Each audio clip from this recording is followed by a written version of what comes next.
Bet kada atvažiavau, nebuvo tas algas. Nu, kaip visada pažada vieną, būna kitaip, tik tai atvažiuok ir... Taip, taip. O dar kadangi esat užsienietė iš Ukrainos, tai No. čia iš vis tada galima...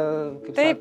Bet aš negaliu pasakyti, kad aš pikta ant tiek žmonės, ne. Bet pirmas mėnesį, prisimenu, man buvo 350 eurų. Tai čia jau... Bet gerai, kad nereikia buvo už butą mokėti, nieko nereikia buvo. Prisimenu, mes mokom tik 50 eurų už komunalinius. Da.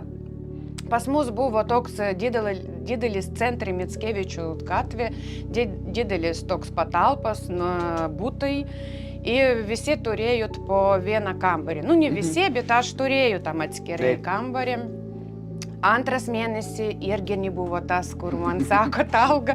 Trečias mėnesį irgi 550. Nu, čia ne, bet... Maži pinigai, iš tikrųjų, netgi kad ir daug metų atgal, bet tikrai maži pinigai, tuo metu minimali alga buvo didesnė. Nu, aš supratau, kad jiem reikia toks darbuotojai. Darbuotojai, aš galiu pasakyti, kad aš gera darbuotoja. Nu, jau mačiau, tik tokas ten sproksta nuo jūsų talento. Tikrai. Aš toks, kaip pasakyti, aš jeigu reikia, aš darau. Ir man... Nesvarbu, tam buvo kolektyvas, ne kolektyvas, piktas, nepiktas. Aš turėjau padaryti savo darbą ir aš jo padariau. Čia nepriklauso nuotaikas, čia nepriklauso sveikato, nieko nepriklauso. Reikia, atsakomybė. Va čia šitą žodžių aš pamiršau. Taip. Ir vot tą mano pirmą darbą man duoda geras toks taučiok. Tipo, spyris buvo. Da, kad reikia mokėti lietuvių kalbą. Nes kitaip jo, tada jau...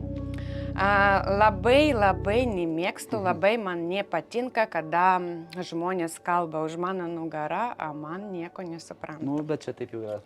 Taip. Ne tik lietuviai, bet ir kitų tautų. Taip, ir aš toks žmogus, kad man viską reikia žinoti. Tiesiai, į akis turit sakykit, kalbėkit, kaip yra. Taip, reikia.